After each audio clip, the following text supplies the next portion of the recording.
প্রকৃতপক্ষে জ্ঞানী ব্যক্তি কোনো কর্মফলের আশা করেন না। তারা কর্মফলের আসক্তি ত্যাগ করে সর্বদা সন্তুষ্ট থাকে। তারা কর্মে নিয়োজিত থাকা সত্ত্বেও প্রকৃতপক্ষে কোনো কর্ম সম্পাদন করে না। গীতা 4th অধ্যায় শ্লোক সংখ্যা 20তম শ্রীকৃষ্ণ উল্লেখ করেছেন, ত্যক্ত্বা কর্মফলাসঙ্গং নিত্যতৃপ্ত নিরাশ্রয় কর্মণ্যভিপ্রবৃত্তোপি নৈব কিঞ্চিৎ করোতি। যিনি কর্মফলের আসক্তি সম্পূর্ণরূপে ত্যাগ করে সর্বদা তৃপ্ত এবং কোনো রকম আশ্রয়ের অপেক্ষা করেন না, তিনি সব রকম কর্মে যুক্ত থাকা সত্ত্বেও কর্মফলের আশায় কোনো কিছুই করেন না। কর্মকে বাহ্যিক দৃষ্টিকোণ থেকে শ্রেণীবদ্ধ করা যায় না। কর্ম এবং অকর্ম কি তা নির্ধারণ করা মনের কাজ। জ্ঞানী মানুষের মন ভগবানে মগ্ন থাকে। ভগবানের সাথে ভক্তিপূর্ণ মিলনে একাত্মা হয়ে সম্পূর্ণরূপে সন্তুষ্ট থাকে। তারা একমাত্র ভগবানকেই তাদের রক্ষক হিসাবে দেখে। তারা জাগতিক সমর্থনের উপর নির্ভর করে না। এই ধরনের মানসিক অবস্থায় তার প্রতিটি কাজকে অকর্মা বলা হয়। এই সত্যকে বোঝার জন্য পুরাণে একটি সুন্দর কাহিনী বর্ণিত হয়েছে। বৃন্দাবনের গোপীরা একবার উপবাস ব্রত করেছিলেন। সেই উপবাস ব্রত সম্পন্ন করার জন্য একজন ঋষিকে খাবার খাওয়ানোর রীতি ছিল। শ্রীকৃষ্ণ গোপীদেরকে যমুনা নদীর ওপারে তপস্যারত মহান ঋষি দুর্বাসাকে খাবার খাওয়ানোর পরামর্শ দিলেন। শ্রীকৃষ্ণের কথা মতো গোপীরা সুস্বাদু খাবার তৈরি করে ঋষি দুর্বাসাকে খাওয়ানোর জন্য রওনা দিলেন।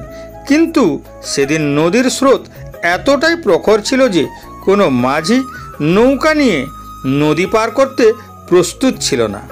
গোপীরা শ্রীকৃষ্ণকে সমাধানের পথ জিজ্ঞাসা করলে উত্তরে শ্রীকৃষ্ণ বলেন, তোমরা নদীকে বলো যে শ্রীকৃষ্ণ যদি অখণ্ড ব্রহ্মচারী হন তবে নদী যেন তোমাদের জন্য পথ করে দেন। গোপীরা হাসতে লাগলেন, কারণ তারা জানতেন যে শ্রীকৃষ্ণ প্রায়শই তাদের প্রতি মুগ্ধ থাকেন। তাই তার অখণ্ড ব্রহ্মচারী হওয়ার কোনো প্রশ্নই আসে না। তবুও শ্রীকৃষ্ণের কথা মতো যখন তারা যমুনা নদীর কাছে এই প্রার্থনা করেন, তখন যমুনা নদী ফুলের সেতু তৈরি করে তাদেরকে নদী পার হওয়ার পথ করে দিলেন। গোপীরা অবাক হলেন এই আশ্চর্য দেখে। তারা নদী পার হয়ে ঋষি দুর্বাসার আশ্রমে পৌঁছলেন। আশ্রমে ঋষি দুর্বাসার কাছে তারা তাদের সুস্বাদু খাবার গ্রহণ করার জন্য ঋষির কাছে প্রার্থনা জানালেন। একজন মহান তপস্বী হওয়ার কারণে তাদের দেওয়া খাদ্যের সামান্য অংশ তিনি গ্রহণ করলেন, যা দেখে গোপীরা খুবই হতাশ হলেন।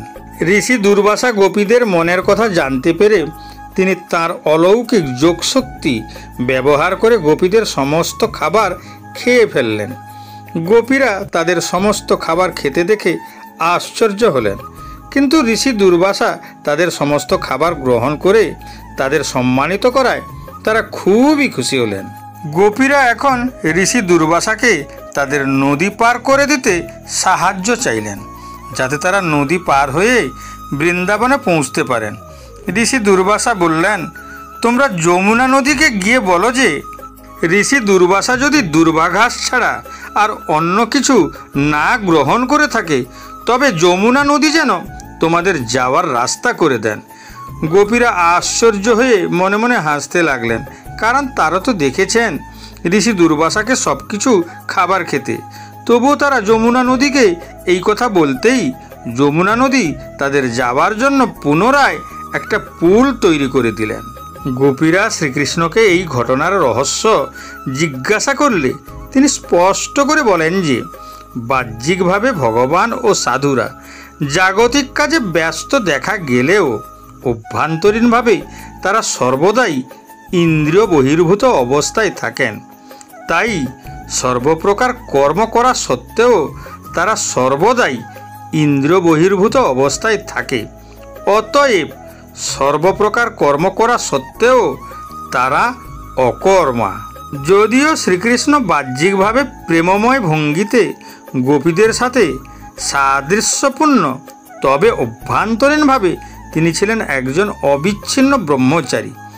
একইভাবে দুর্বাসা গোপীদের দেওয়া সুস্বাদু খাবার খেয়েছিলেন, কিন্তু অভ্যন্তরীণভাবে তিনি কেবল দুর্বাঘাসের স্বাদ আস্বাদন করেছিলেন। তাই এ দুটি কর্মই অকর্মের নিখুঁত উদাহরণ।